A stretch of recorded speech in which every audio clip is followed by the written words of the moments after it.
With now just 80 days to go until the official release of Star Wars The Rise of Skywalker, a lot of fans around the world are getting very curious and excited about this movie, about what's to be delivered by J.J. Abrams, Disney, and Lucasfilm. This is Mike Zero. Make sure to subscribe if you are new to the channel for future Star Wars content. Now, what's really intriguing about Episode 9 is that we do know that this film is, of course, going to be a revelation movie. It's going to have many different twists and turns that will lead to saga-wide implications within the Skywalker saga.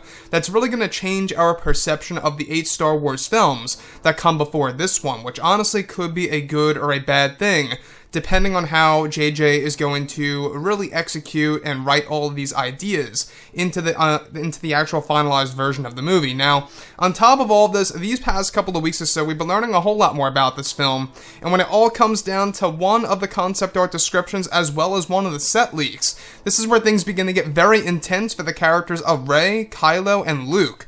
Now, specifically, it's described that one of the scenes that were shot during the months of January and, of course, December of this year and last year involved Daisy Ridley, Adam Driver, and complex next-generation CGI technology that was used in post-production to key in the green screens that were used on set over in Cardington during one of Rey and Kylo Ren's flow-walking sessions in the film's second act. It's explained that one of the scenes involved Rey holding onto Luke's family lightsaber that is said to have energy attached to it, as well as some of Luke Skywalker's thoughts that both Rey and Kylo are able to see when using the flow walking technique that not only allows them to see moments of the past, but also specific thoughts of a character such as Luke Skywalker. It's explained that one of the visions that Rey and Kylo see during their flow walking session is Luke Skywalker and a young boy in Jedi robes, looking out to a binary sunset with a brand new revised track of the Force theme that is said to play in the background.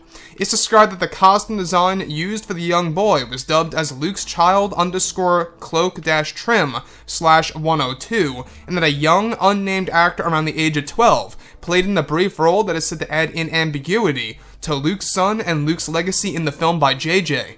It's explained that though Luke's past life will be explored in the film, it's still unclear if these thoughts of Luke that are projected are real or wants and dreams of Master Skywalker. So let's go over a couple of parts about this. Now, we do know that Episode 9, of course, is going to have a lot of revelations in this film. Even the man who portrays Chewbacca in the sequels, Yunus Watamo, excellent actor, excellent guy, and how he said that this entire movie is a I did not see this coming moment really is a big and bold statement, right? It really does tell us that from start to finish of this movie, every 15 to 20 minutes, we're going to be having all these different reveals and revelations coming at us. That's going to change our perception of not just the Skywalker saga, but the entire franchise as a whole, since JJ will also be adding in new Star Wars lore and new mediums to the franchise. So I want to go over this particular scene where both Rey and Kylo Ren are actually said to see a vision of Luke Skywalker next to a young boy in Jedi robes or a Jedi cloak and watching over a sunset. This most likely, by the way, is Tatooine without a doubt. And what I find to be very interesting about this is that the costume design actually used for this particular character in the vision is actually dubbed as Luke's child _cloak-trim/102. Now, like I say, this could very well line directly up with The Last Jedi novelization, where the opening of that book, it actually goes over Luke and his wife and looking out to a binary sunset on Tatooine, and it ends up that it was really a dream that Luke Skywalker was going through, within his hut on Ahch-To. Was that dream of a real moment of his past life, or was it something that he was just dreaming of to actually want and or have at one point in time in his life? That's a big question open on the table for, of course, The Rise of Skywalker with this young boy. Now, this young boy is said to be portrayed by an unnamed actor. We don't know who he is, around the age of 12, give or take, and the fact that they are trying to do something very much incredible with The Rise of Skywalker and how they're really trying to tie things up with the prequels and the originals and adding in different mediums.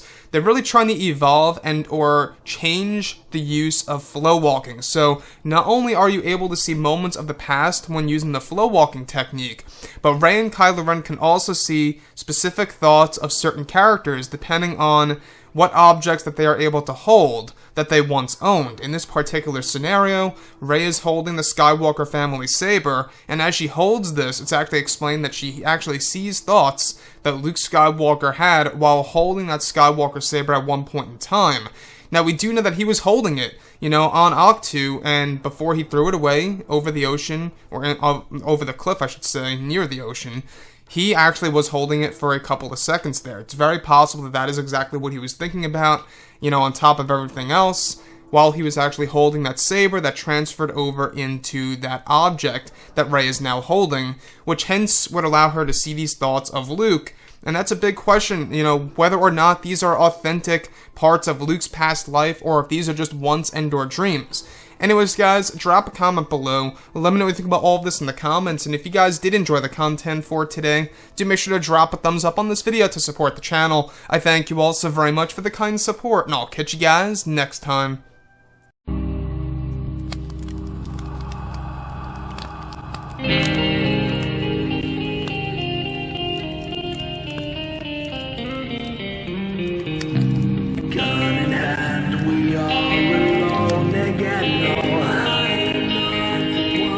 From night